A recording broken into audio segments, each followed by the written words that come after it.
Sa puntong ito, nais ko po munang ipaabot ang aking pakikiramay sa inyong lahat, lalo higit sa mga malapit na kamag-anak, pamilya ng yumao na si Julita. Ika'y dumating na parang ihip ng Kahit po sa kabila ng nangyari kay Julita na siya ay pumanaw, pag tiningnan talaga natin ang buhay ni Julita, maraming tayong dapat ipagpasalamat. tadhana may di natin pwedeng alamin. Liliwanag ang daan tungo sa'yo.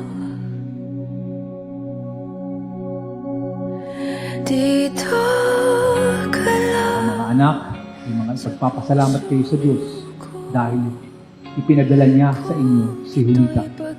Maraming na bagay na naituro sa inyo sa mga kamag-anak, mga kaibigan.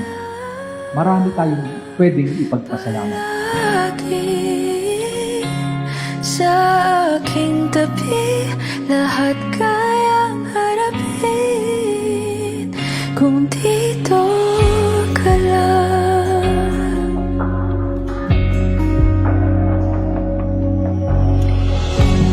Di mapigilan. Ang pangalawang dahilan ng ating pagtitipon-tipon ngayon ay ang paghingi ng awa mula sa Diyos. Sapagkat kahit sinong tao, anumang bait, laging may pagkukulang. Bahagi na nga yata ng pagkatao ang mga kahinaan, ang mga pagkakamali at maging mga pagkakasala. Gabi, dito ka lang sa puso ko. Kung ito'y pag-ibig na takot ay di nadama. Dito ka lang palagi sa aking tabi. Lahat kayang harapin kung dito ka lang. Ang buong lakas ay ibibigay ko kahit nasaktan. Ika'y pupuntahan kahit saan ka man. Kung kailangan mo ako, aking mahal.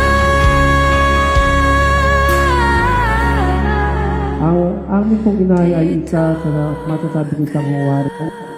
Ikinaguhit po kami marami. Hirap na maitawid sa maging maayos kami lahat. So masasabi ko po na napaka-huwaran po ng aming inay. Palagi sa aking tabi, lahat kayang harapin kung dito ka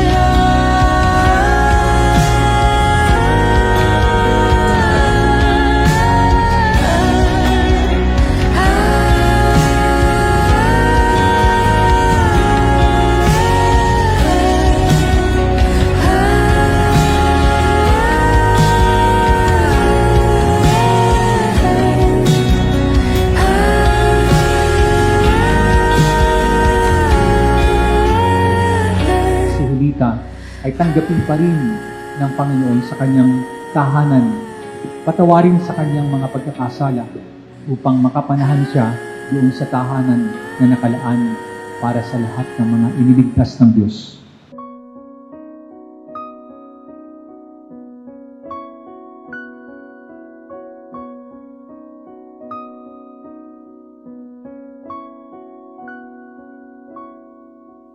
Paano ang puso ko ito ngayon lumisan ka sa buhay ko?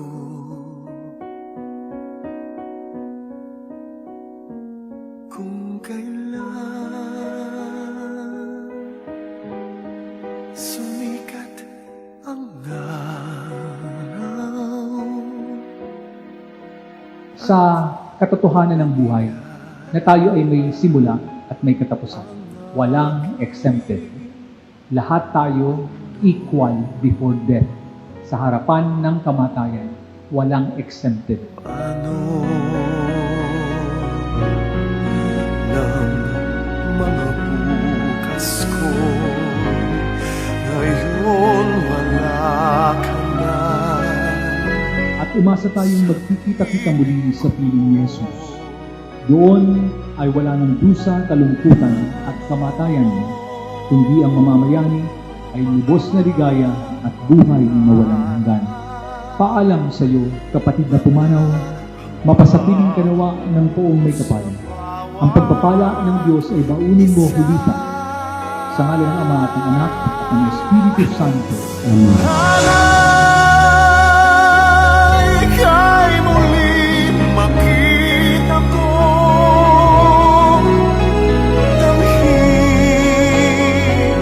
ang tibok ng puso mo.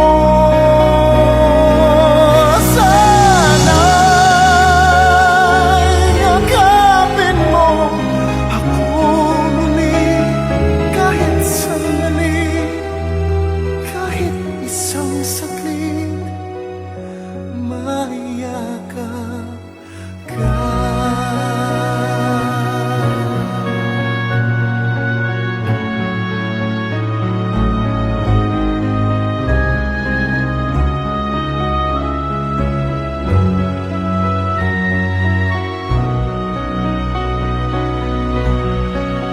Puso ko'y biglang naulila. Napakahirap man sa amin o sa bawat isa sa atin ang mawala ng magulang, lalo na ang isang ina na nagbuwis ng buhay, ginawa ang lahat para maitaguyod ang kanyang mga.